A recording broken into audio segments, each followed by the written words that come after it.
Good morning. Today is February 24th, 2026. It's 10:34 a.m. Eastern Standard Time. I am Yahweh Elohim, Yahweh, the Lord God of heaven and earth. And today we got about 3 pages of notes. I think I'm going to have to rearrange a couple of things just to try to keep fluidity. But before we jump into our topicals, today we're going to cover some things on Iran, the State of the Union, Mexico, different things, tariffs, common law, Epstein files, stuff like that. So before we jump into all of that,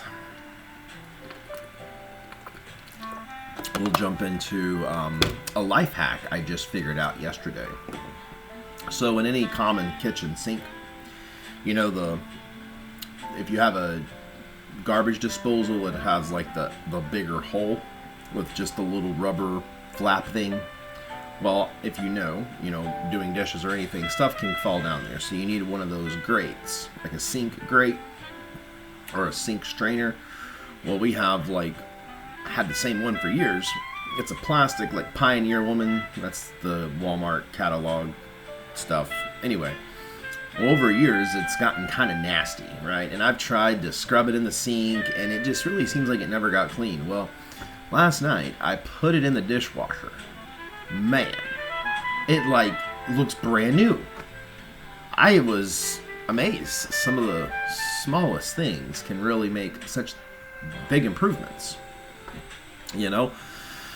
Asher and I, we cook every night. Last night, she made the baked spaghetti, finally. We didn't do it Sunday because one of the kids had spaghetti over the weekend with their grandparents. So we didn't want to do that again. For her, so close. But last night, she made it. It was 5 stars. Truly so good. And I don't know her exact recipe, but I know that it's angel hair pasta, obviously our favorite. I made that joke before. But it has a combination of red sauce, white sauce, pesto, bunch of different seasonings, Italian, garlic, onion, and then basically you boil the noodles, put it in the pan, and then you put on top of there the sauce, and then 5 different cheeses. So she uses mozzarella, I don't know, but anyway, came out wonderful with a little garlic knots. Another Aldi favorite is those garlic knots, and I've never seen them anywhere else. And gosh, for only $2.50 a bag, they're perfect. They're actually in the dry section, but they're bagged like a little, almost looks like aluminum foil. But anyway, they're garlic knots. You put the oven on 375, poke 3 holes in the back of it, put it on a baking pan, bam, 9 minutes. Perfect restaurant quality garlic knots. Absolutely fantastic. Tonight, I shifted gears. I keep pushing the chicken tacos off.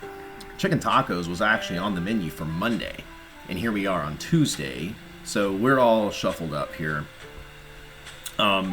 So instead of doing the chicken tacos, because the meat I laid out now is defrosted, you see, so I gotta go with the plan based on the meat time, because you don't want to leave it in the fridge for too long and then it'll go bad. So to use up the hamburger, we use the 93.7 ground beef, all natural, organic.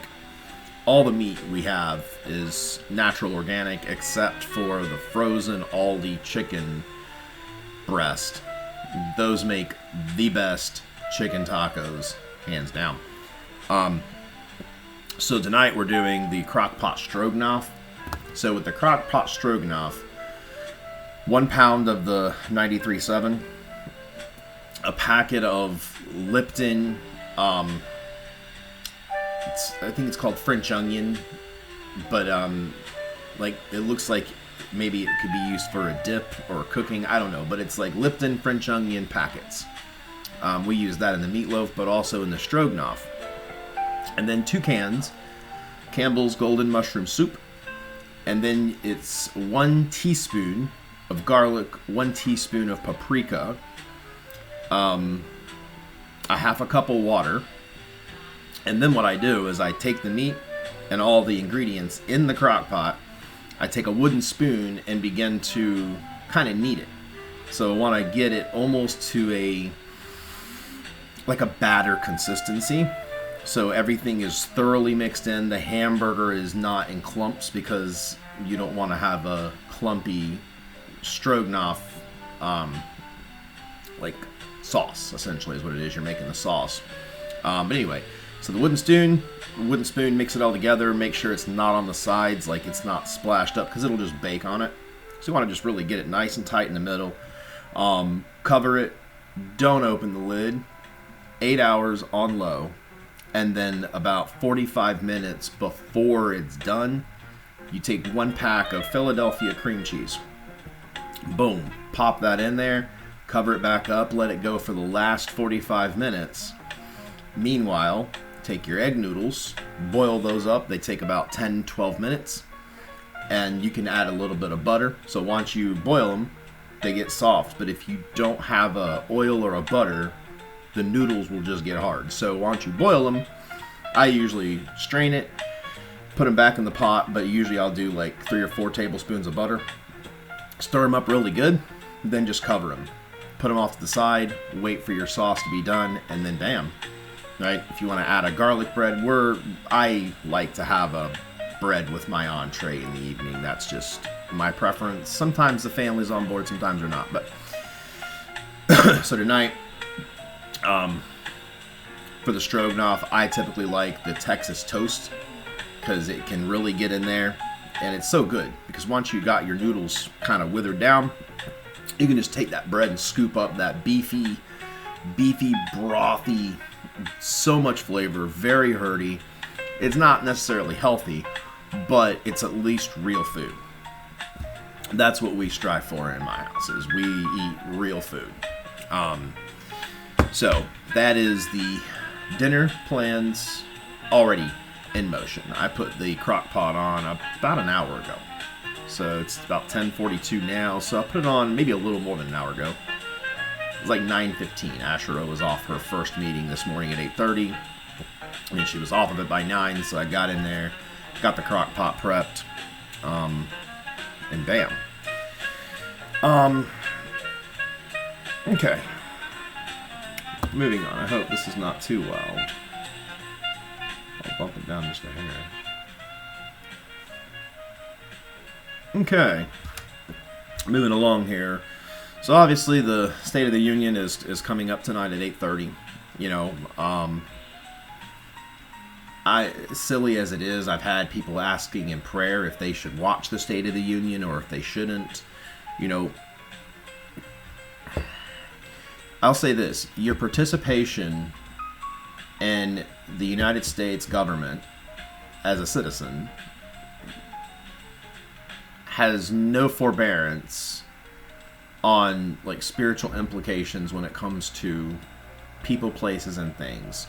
In summary, yes, support America. That's what it is.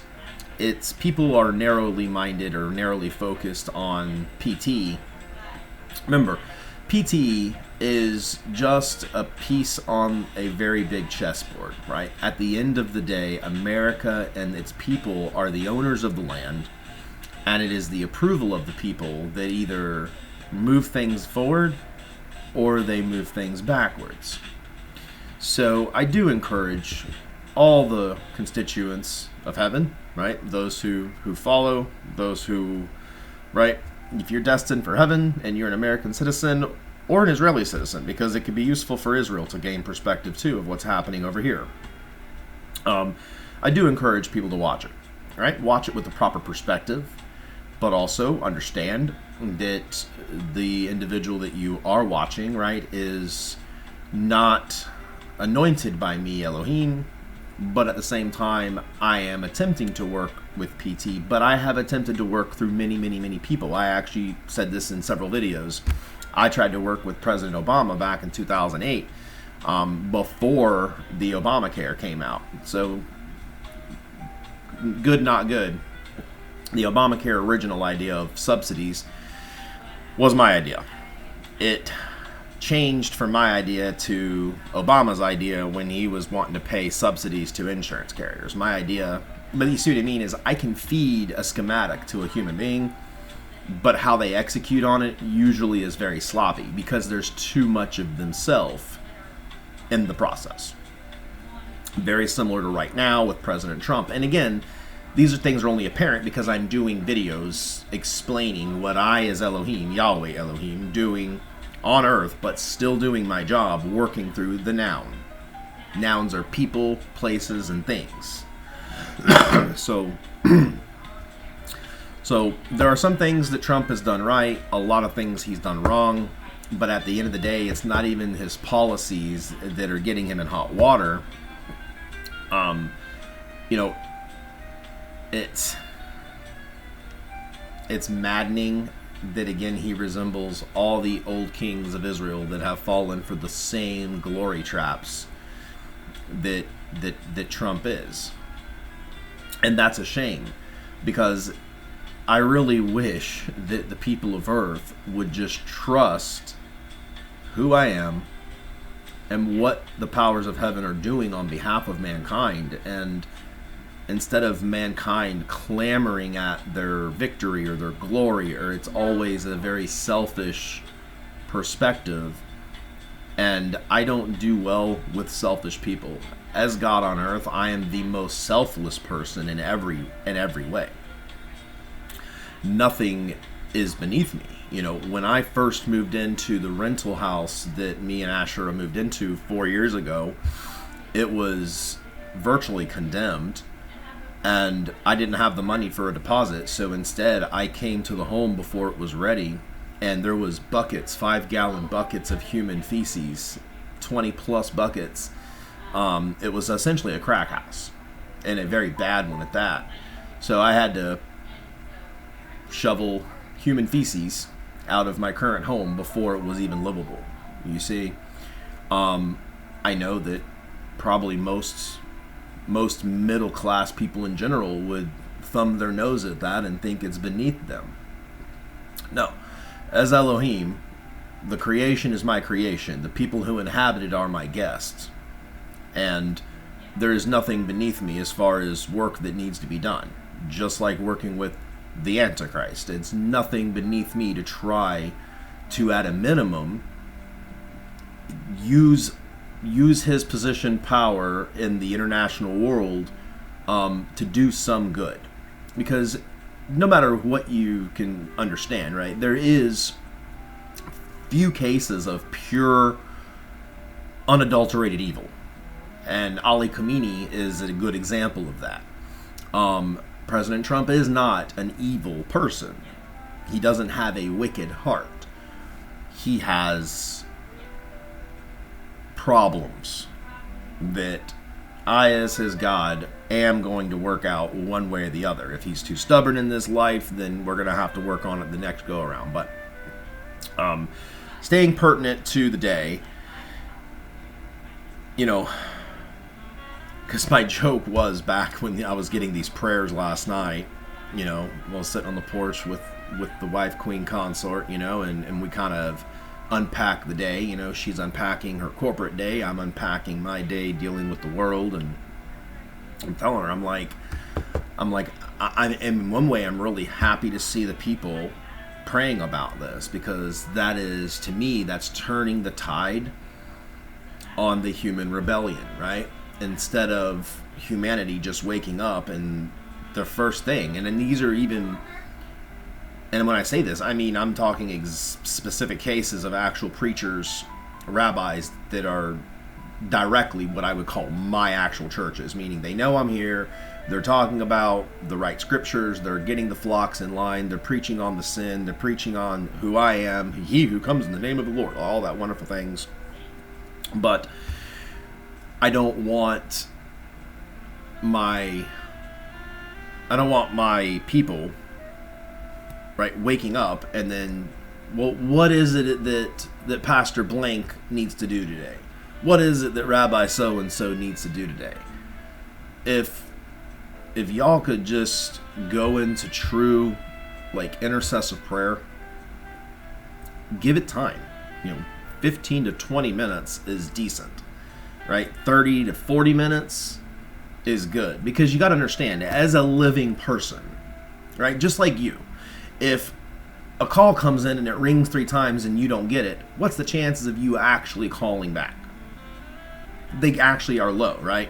Human statistics are one of my favorite hobbies to do upstairs, and a little guilty confession is I like to look at human statistics that probably have never even crossed the human mind, mostly, but things like that, right? When a human misses a call on the 3rd ring, there's like a 27% chance they're actually going to call the person back. It goes up if they see the name, or if it's saved contact, and depending on the ranking in the person's domain. But point is,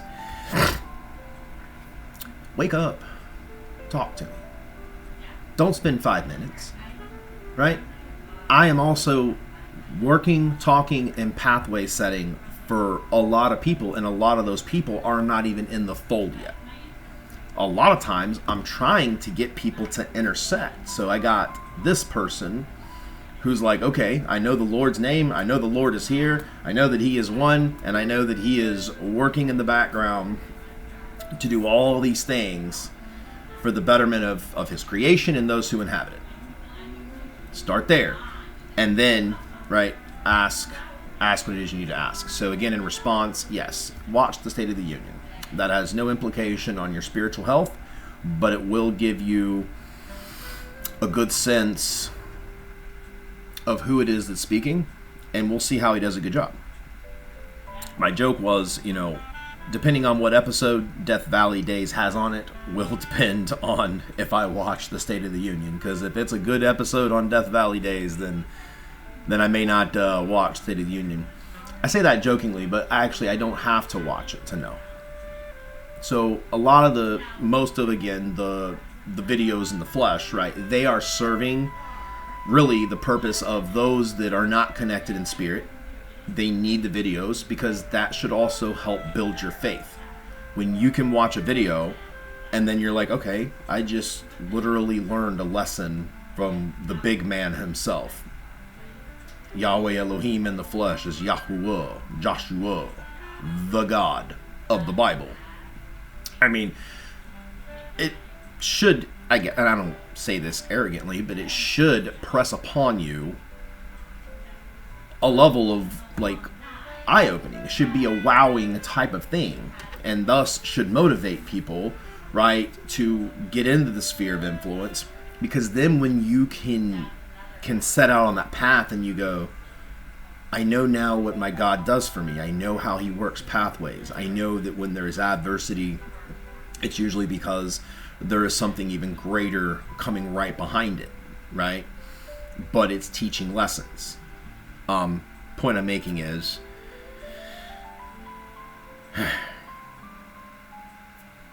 it's kind of a big deal, right? Because I prove myself to mankind every single day. I would just like mankind's cooperation, and thus when they are a credible witness, then they can speak out on such. And before I go into the news part, or not the news, but I guess more of the static, we are going in circles when it comes to, like, potential home buying, right? Because there's options for a new custom build, which I think we might check that off the list. Asher made a great point that it could take 8 months plus to build. Plus we got to buy the land, and we don't even know how much our home loan amount is. We're waiting on lenders to let us know what I guess we can afford. I don't know. And unfortunately, homes are ridiculously expensive, at least if you're trying to go in a decent area or have a decent place. Because new construction, it's at the max end of our budget, and we may not even get the full, like, $325,000 limit. So that's another thing we're waiting on, because we don't want to be, what do they call, house poor, or house, you have more house than money or something. I don't know, but you probably know what I mean. But the new construction has benefits. Like, we're looking at several areas in Central Florida that have potential, right? There are new and upcoming areas. So we've discussed that on one end of the coin, it's if we get in early to some of these neighborhoods, then the value of our house will go up. So therefore, instead of it being a stone around our neck financially, it would be an asset that would grow. That's very appealing to the business side of me, because before I came out of the divine closet and said, okay, I'm actually Yahweh, I'm the God of the Bible, and I've been here on a covert operation to embed with humanity to see all of your sins unobstructedly. Joy for me. Before I did that, I was in insurance and essentially lines of business for over a decade. Almost 2 decades. No, not almost, 2 decades. About 12 years. Oh, no, I'm sorry. 22 years. Anyway, so the new construction is very appealing. What I don't like is the HOAs are typically high. Even though the home is new and it's got all newer appliances, it actually seems to be made with cheaper material, which I don't like. It's not very appealing. I like brick house. Like, the look of a brick house is nice. I like having nice, elegant walkways up to the front door, good symmetry. Just all around, like a very solid, sturdy brick home, 2-car garage, 1 acre would be ideal or more. But finding that with a budget of maybe $300,000, we're waiting on that today. So anyway, new construction looks good into the asset side of the equation, but it looks less appealing in the living day-to-day, where we would be on a like 0.2, like not even a quarter of an acre, like a really small lot, which then poo-poos my plans of having like my chickens, my goats, my bees. I can probably do my bees anywhere I go. There's no regulations on that, but it's shortcuts, not shortcuts, but it cuts out a lot of the things that I was looking forward to. And then, right, of course, having no property, that also zeroes out any potential that I could invite, right, some of the most inner cabinet members to my own property a couple times a year at minimum, to have face-to-face discussions, to have teachings that I could actually parlay to, rabbis, preachers, and we could develop something that would be more orchestrated and more uniform to the begin. Actually, like, right now we have everything out and everything's kind of scattered, right? You have like the Jesus camp, you have the Jehovah camp, you have like all these people that are still doing whatever they want to do. And truly, as I tell you, the Bible is about one God and one God only. That's the first thing. The second thing is that God comes to earth periodically. Before this age, I have visited earth. I have visited earth multiple times. It is not a shocking thing to the inhabitants of heaven that this time is happening. It's also not a shock that the human unbelieving factor is also present. And it's also not surprising that I am way less than what some people wanted, and I am way more than what other people wanted. I get it, right? Some people like chocolate ice cream, some people hate it. Others like vanilla, other people hate it.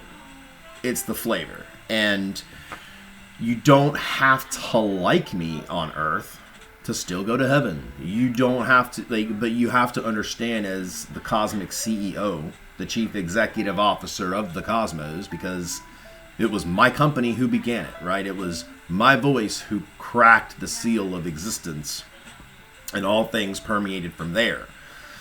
So there is respect required. There is obedience required when it comes to participating in the creation. That's the bottom line. Those are unarguable points, right? But I got sidetracked. I was just saying, we're looking at all options. I don't think custom build's going to be the one. New construction, we're going to meet with some construction, new construction places, I guess, this weekend. I don't know what you call it, new construction sales office. Like, they are already building them, they're just not sold yet. So there was several like new homes built on lots in these neighborhoods are not fully done yet. Like, they haven't even paved the main driveways yet. So it would be a good financial move potentially to do that. But then the used home has its benefits, because I think that's the only way for me to get like the 1 acre, 3-bedroom with an office, 2-bath. An acre would be nice or more, but also not being like, we looked at one and gosh, there wasn't a paved road for like 3 miles. Like, that's way too out there. And we have a Cadillac. We can't be mud bogging home. Like, that ain't gonna work. So, we'll see. As I told Asher, I said, I can go back in time, and we were talking about last night. I said, I could go back to like 1977. I could work through, pick a couple, work through them to build the dream home that Asher and I want. But I can go back in time to 1977 or 1980 or whatever time I need. Let them use essentially the house that they customized for us. Let them live in it for 20, 30 years. Then when a life path changes for them, they're going to sell it to us. So there's things as God I can do like that. The problem is the timing is difficult with human beings, because everyone has free will. Remember, just because I have led the deer to the stream does not mean that there's a guarantee that it'll drink. I could go through the hassle of putting down my building plans, gosh, back in the 70s or the 80s or even earlier, but there's no guarantee that the family would actually sell. There's no guarantee that I will be the one to be able to pick it up off of them. I'm saying, like, it would be a ridiculous, it'd be a ridiculous amount of effort, especially for no guarantees of us being the ones to reap the fruit of it. But it's not off the table either. We'll see. We'll see. The maze of home buying, right? And joys of earth life. But it is joyful. It is. These are all things that, you must go through, because there are lessons to be learned, but in all good ways. So we will move on to the actual book of business.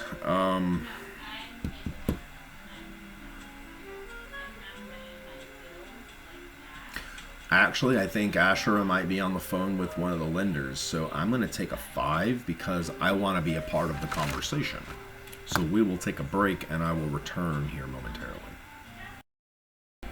Okay, well, she's on the phone with colleagues, not necessarily the bank people. So we're moving on to the actual daily business, but this is also in response to prayer. People truly wanting to get to know their Lord, lesser ordinance, ruler divine. That just simply means God in the flesh. That's it. But so first off, a President Scheinbaum from Mexico.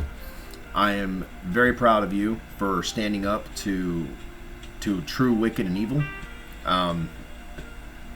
Great job in being courageous, truly, in the face of great danger with the cartels. You and your task force have my blessing, and Mexico and the people have my blessing as well. My guidance unto you is, do not stop until Mexico is restored and beautiful. It's a beautiful place. It's a beautiful land with very rich culture and history. And truly, the Mexican people in general are very nice. They really are. And it's terrible that, those who have broken our laws and crossed the border, that's not the best that Mexico has. And drug cartels is not the best that Mexico has either. And see what I mean? We don't want to have, stereotypes, but wrong stereotypes. And you see, on our side of the border, we want to make sure that we're cleaning house. We don't want illegal aliens, regardless of what country you're immigrating from. We don't want people here that are not an American citizen, because then you're sitting in the boardroom right, without a stake in the company. That's a problem. So, I want to see the rehabilitation of all lands, but especially Mexico. As neighbors, we should have a strong cooperative relationship. We should have strong trade, strong security agreements, and dualistic success. So, President Scheinbaum, the Mexican military / police force is handling the situation the best that they are able to. I would only suggest leverage us, the United States, as a partner, as a friend. Ask for our help, and we will freely give it, because it's a win-win. Right? Ashura nailed it on the head this morning. It is a win-win for Mexico that we can assist getting rid of cartels, because they're wreaking havoc on the entire world, really. And they're just as bad as the Khomeini type regimes. They're holding democratic republics like Mexico hostage by their criminality. We can't have that. We don't have that in America, and that is obviously most, if not all, the issues that America and Mexico have had. So instead of dealing with the problem children as an existential threat, let's remove the existential threat as a team, and thus we as nations will become closer. And again, we can have better trade, better agreements, and even in the future, if we could organize, better protocols, better security, then I think it would be beneficial for both sides. In general. All right, trying not to ramble too much. I just used up, I guess, a half an hour on my own personal stuff. Sorry about that. You do know you can fast forward these things if you need to, but hopefully you're not. Hopefully you're sticking with it to the end here. My most unfavorite topic to talk about. Iran. Love the people, hate the regime. Truly is how I feel about it.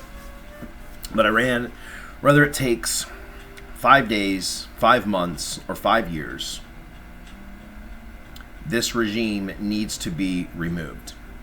And I don't mean we need to wait 5 days, 5 months, or 5 years. I mean we need to initiate a house cleaning, because my creation has zero room for devils to be upon it. That's a fact.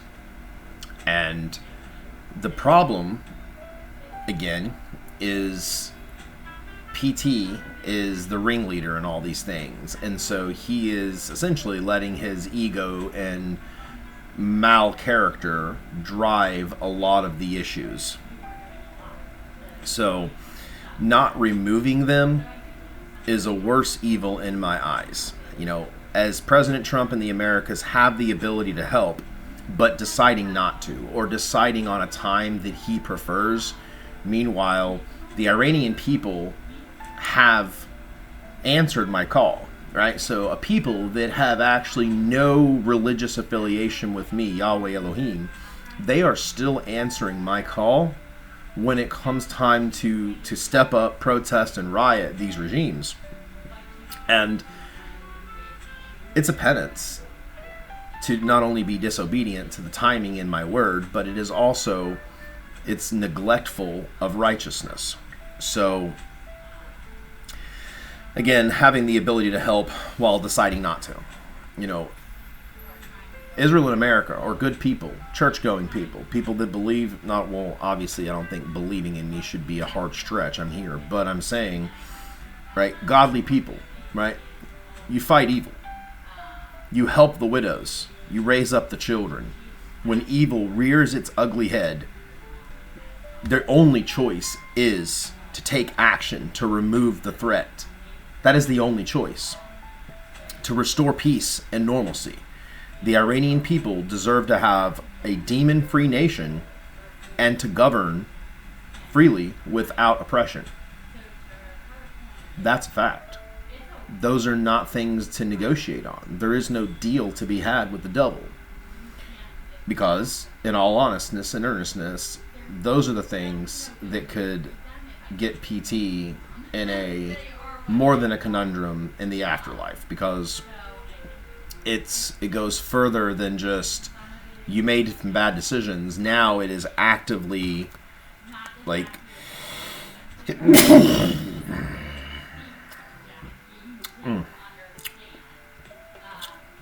I don't know. I'm thinking Pakistan or Afghanistan, but I'd like to move the earthquake closer to the Tehran epicenter.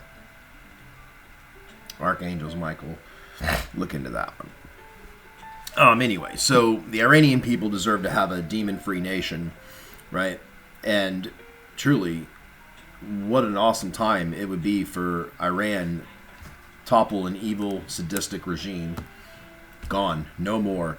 We can open up trade. They can come online to the wider world, right? Because Iranians, the free world is waiting on you to share culture, to share goods, to begin the renewal of the Middle East. How amazing what the future beholds if truly Israel and America can obey their God, who is I, and they can come to the rescue for the Iranian people too.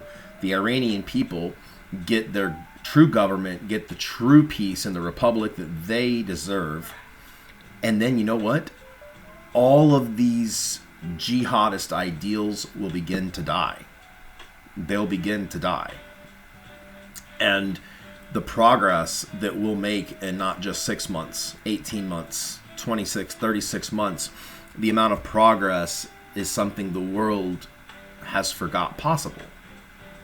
And I mean that from the bottom of my heart. You know, the renewal of the Middle East truly is where world peace is going to start.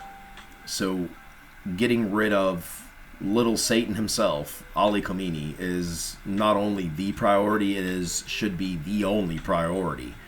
Because that is like, when you take out that, the rest of the root will just die. It will just die. And it needs to die, because this is nothing more than just old ancient barbarism that has made its way back into the political stage. And again, the people of Earth somehow think that they are now grown up and too pious to defeat evil. Now they feel that they should be defeating evil in a diplomatic situation. That's silliness. That's silliness. You know, how would you go up to a murderer and negotiate about the crimes they've already committed? You can't. If their crimes can be persecuted in a federal court in America, that means their federal crimes can be persecuted in the courts of the international, like, nation states. Therefore, it's not just a problem for Iran, it's a problem for the world. So, penances that do require a public repentance from President Trump are negotiating with terrorists.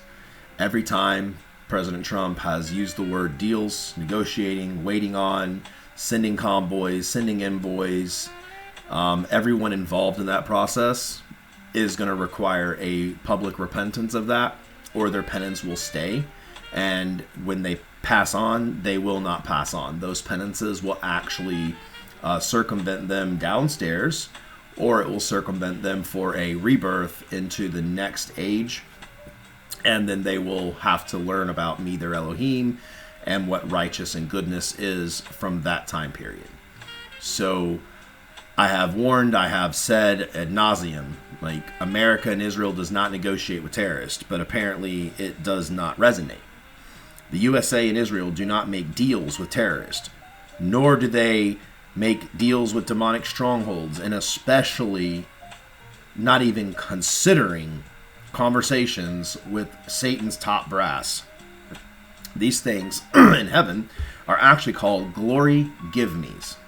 A glory give-me is, if we were listening to the Sam and Ahab show, the Sam and Ahab show would say something to the tune of this, right? Imagine like the Krisha and John show on Newsmax. Imagine the Sam and Ahab show upstairs is like, you know, Sam, I really don't know why. The Most High has just served up, you know, the sadistic demonic regime on a silver platter to both the Americas and to Iran. What say you, basically? Why aren't they taking action? Why are they essentially refusing the give me glories?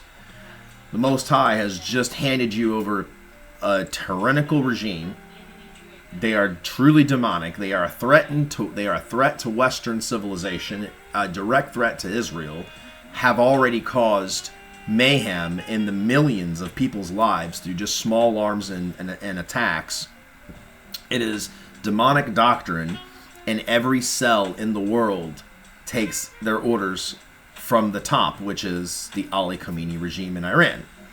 So again, even the angels upstairs watch closely to the events that play out on the earth, and most of the time it's like they have to turn off the channel and they go do something else, because they can't, for the likes of them, figure out why people like PT are deranged, self-exalted apes in suits. These are give-me's. The ancient peoples would have, well, they did, die to have the opportunities that I, as Elohim, have given the modern people. And again, in my old age, I feel like I have gotten, like, lax. Like, I really do. So, next up is State of the Union. Now, I don't like that the Democrats are planning this absence from the State of the Union, because out of respect for the office of the presidency and acknowledging the American people's choice, it should be mandatory for the left and the right to attend the State of the Union. Because any corporate job in America would require their staff to attend the CEO staff meeting. That's common sense. If the chief executive officer of Amazon, right, Jeff Bezos, if he's calling an all hands, if they didn't show up, they would no longer be employed, plain and simple, right? Or they would have had to provide a realistic excuse, right? Like if someone's sick, that's understandable. You couldn't make it, right, to the company meeting. The State of the Union address is not an option. That means that everybody who works for the U.S. government needs to participate, because the United States citizen is your employer. The United States citizens do not want to see the U.S. government fracture. And I, as God of both America and Israel and the creator of the world and heaven, do not want to see a government being ran by a bunch of snot-nosed little brats with their own agenda. Meanwhile, they piss and shit all over the employer, who are the people. I won't have it. Again, I deal in currencies of life and death. If I need to interject myself into situations because there are humans on Earth that can't seem to handle this, then I will. Now, again, and then this Democrats holding a counter meeting, that is grossly disrespectful. It is distasteful, and truly it is grounds for termination on the basis of insubordination. It is disgusting. That would be Jeff Bezos employs these people, and yet these supervisors are gathering up in another room to hold their own meeting. Well, Mr. Bezos would be handing down pink slips to all of those defectors because they're not pro-Amazon, right? They're not pro-company. They are obviously infiltrators, either for a competing company, which we wouldn't want that, or meaning in the government side, if they are against the United States government, they are against the leadership, they are against participating in American values, and the Democrats are falling under that left and right, or left side and right side. This is all insubordination. They work for the United States government. That means they work for the United States citizen, the person, the people. We, the people, say. So, truly, it's disgusting, it's distasteful, and I do not give it my blessing. In fact, I give it a great curse. I don't like it. I think it's nasty. It is.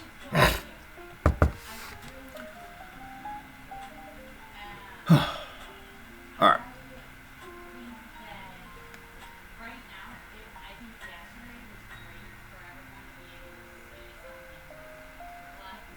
All right. I don't know where she's at on a meeting, though. I don't want to go into my next section before she is. All right. I'm going to take another 5. I think she'll be rounding out this meeting here in the next 5 minutes. And then I will jump in and we will cover tariffs, common law, Epstein, and then whatever else I think of. All right, we're back for the last segment here.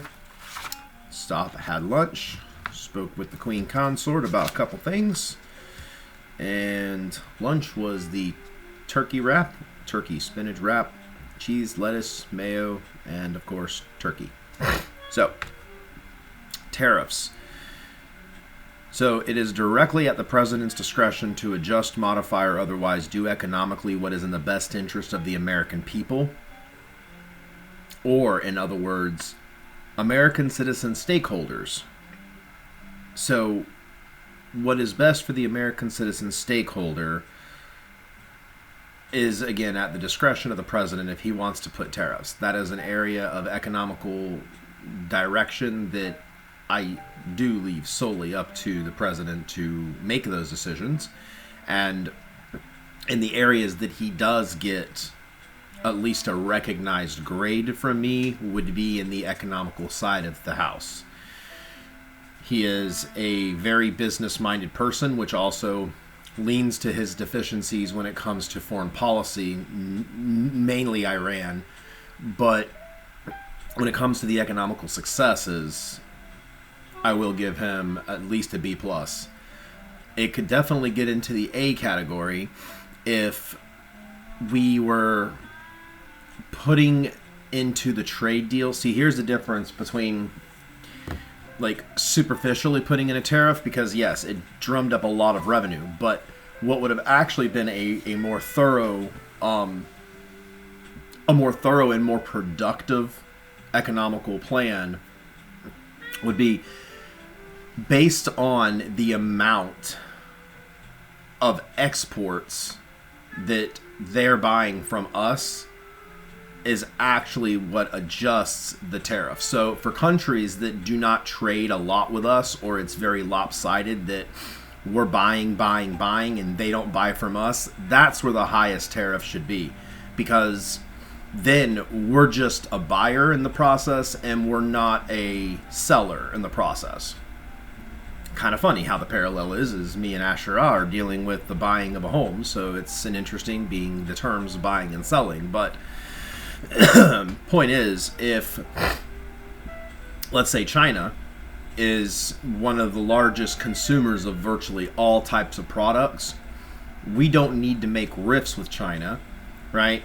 We don't necessarily have to agree with the country as a whole, but because they are such a superpower, their tariff could very well be much lower in the margin if they were willing to purchase American vehicles, if they were willing to purchase even American bonds, if they were to purchase American goods, not just services, then I think that is what drives the tariff down, because then we're making money on what's called gross exchange versus minimalistic exchange.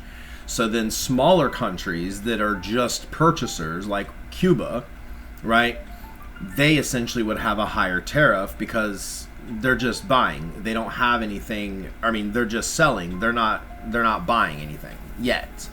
In that regard, if Cuba was to be purchasing oil directly from the U.S., it gets them out of the sanctions dealing with Iran, and then Cuba could have a good sit down, a reorganization of their policies, make the policies more friendly to Western countries.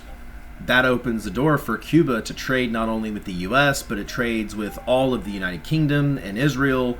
And so the idea is, if we're trading back and forth at gross volumes, that's good, because the more goods we're exchanging, the more we're actually making gross on the tax period. Versus a company, let's just say that we're trading $1 billion. I know the numbers are way off, but just for simple measures, right? If they're trading $1 billion, they're buying $1 billion in American goods, and we're buying $1 billion in Chinese goods. The tariff could be 10% equal way, right? But if America's purchasing $5 billion from China and they're only purchasing $1 billion from America, Well, then we got to make up the extra money on a tariff where it would be more appropriate at 40 to 50%. So if the president wants to go from a B minus to an A minus, then I think that would be the better path. And to explain that to the American people. My next gripe about that is PT can move hearts and minds with just sticking to the script. He has fantastic script writers that can take his bullet points and metamorphosize it into an elegant speech. If he sticks to that, he can and should get a standing ovation. When he starts losing his points or his grade point average with me, his Elohim, is when he goes off on self-exaltation. We have heard the whole first term about the election. It's long gone and done. Let dead dogs die and be buried. We need to talk about the situations today, what is being done about them, how it's going to get done, and what is the expected outcome. That is what the American people want, and that is what I as Elohim want to hear. So if he can stick to that, then I think he'll come out okay. Next one is common or universal natural law. Harming children by any means is a criminal act, including sex changes, brainwashing, breeding anti-American theology in the American classrooms. There is absolutely no place in government for such atrocities. It is not governments, institutions, municipalities, and this is hugely gross neglect from mainly the Democratic Party, because they have sunk into such lows that they're willing to pry off of the illegal alien migrant society. They're condemning the black community because they're essentially calling them ignorant, that they don't have the same aptitude or ability as the white man. Like, these are all degraded things that truly happen with demonic symptoms. So demonic symptoms is when they are not able to reach a godly oriented goal, and thus they don't just settle for less, they run headfirst into the opposite direction, right? Where at the minimum we should be protecting the women of our society. There should be no men in a woman's bathroom, period.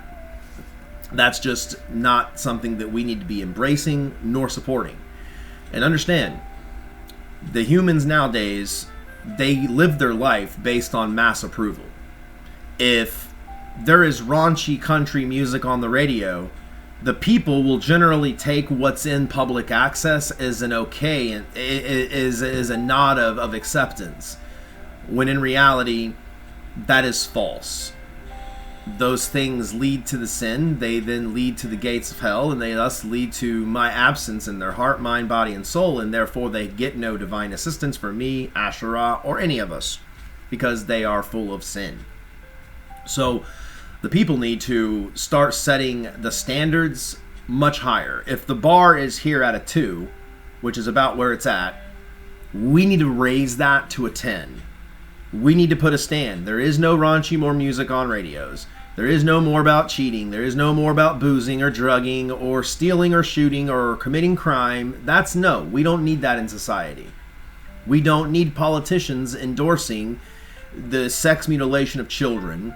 We don't need politicians endorsing hateful violence against Christians or Jews or any minority for any purpose or any cause. This is common sense law we're talking about. As Elohim, I gave the law. I am the one who wrote the laws of civilization, and that is what, in the only way thus far, I have been able to figure out how humanity can live in harmony with each other, while still having individuality, while still having their own sovereignty.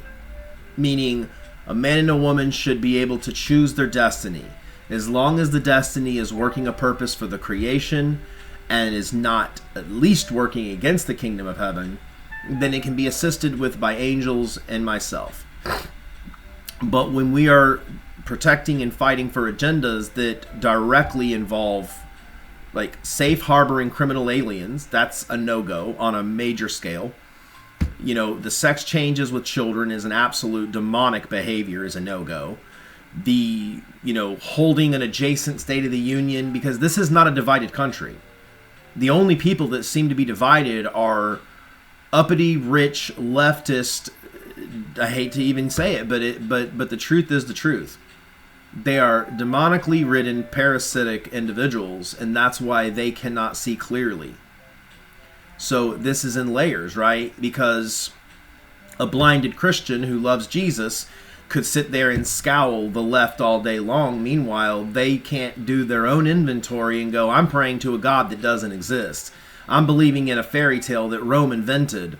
And then again, it is straight out of Rome's mouth that if you don't believe the Gospels of the resurrection, that you're somehow damned. I, as the God before Jesus, the God who created the world, the God who has given the law to Moses, the God who descended upon Hosea and Samuel and Solomon, Isaiah, Malachi, so many of these wonderful patriarchs and matriarchs throughout biblical history, right? I'm saying, for people these days to get hung up on Rome's nonsense is more than frustrating, because they themselves need to do a right about face and come to the realization that I am giving it to you straight. I am giving you the facts and the truth of all things. And I have one name, one person, and one, in general, right? I've went through the whole Trinity thing. I have the only thing that can be assembled to the Son perspective is being born on earth from a female. But that does not make me, not the Father. You see how that is, a fugazi, right? And the Holy Spirit is my spirit. I can give it freely to whomever I want to work whatever purpose. But as I explained yesterday, there have been, particularly rabbis, because they tend to be the closest to me. At least they go into deep intercessive prayer. They do walk the law with purpose, and that is highly looked upon, and it is considered, in my eyes, walking perfectly before me, right? Versus, again, the Christian who does not take account of their inventory. They don't feel a need for repentance, and they feel that they can just give it all to a fake god of Rome. Well, before the whole Jesus invention anyway, you need to account for thousands of years of history that existed way before that. And what were people doing, and how did the people act then? Even in ancient Egypt, right? I was friends with Ra and his wife Isis at one time, and even then, the letter of the law is what separated Egypt's success from the barbarism that was occurring in the upper Middle East portion north of Kazakhstan. They were all worshiping truly fallen angels or demon gods because they were allowing them to do whatever they wanted. And then they were getting, essentially that placebo reinforcing effect that the God that they followed allowed them to do their will. So it's entirely different. When you're talking about me, Yahweh Elohim, the God of the Jews, the God of the Christians, not the fake God of the Christians, the real one, found in your original testament. I don't like Old Testament. It is called the original testament. That goes ad nauseum, explaining why the law is important, why obedience to the word is important, why understanding and recognizing me when I come in the flesh is important. Because that not only builds your faith, but it builds your understanding in how we as a people, and I as the leader, am rebuilding human society for prosperity and for progress, but in the right way. Not mislabeling something that's beneficial to presidents or prime ministers or what have you. All right, moving on. I'm at the hour. Last but not least, Epstein. President Trump is not in the Epstein circle of sex or sex trafficking. I've checked. He is actually, believe it or not, he is actually not affiliated with the situation. He has enough sin on his own plate than to worry about getting wrapped up in that. Before he was even elected president for the second term, I ensured that he wasn't wrapped up in the Epstein scandal. But I think it is very funny that the Democrats are raising almighty hell over it when they have real Democrats who are in those files. And like, that's what I mean. There are actual Democrats who are in the file. So what befalls next pertaining to that is what's going to fall next pertaining to that. So, all right, with that, I will cap it for the day. I have other business to tend to with the wife queen. And with that, have a good day. Hopefully Trump can get up to at least a B plus in his State of the Union. And, well, we'll come back tomorrow and I'll have the official grade for PT. So, Iranians, hold fast, hold strong. Maybe the United States president will get his face out of his own mirror and start actually getting things done on my name, on my account. And my name ain't Jesus, it's Yahweh. So, have a good day.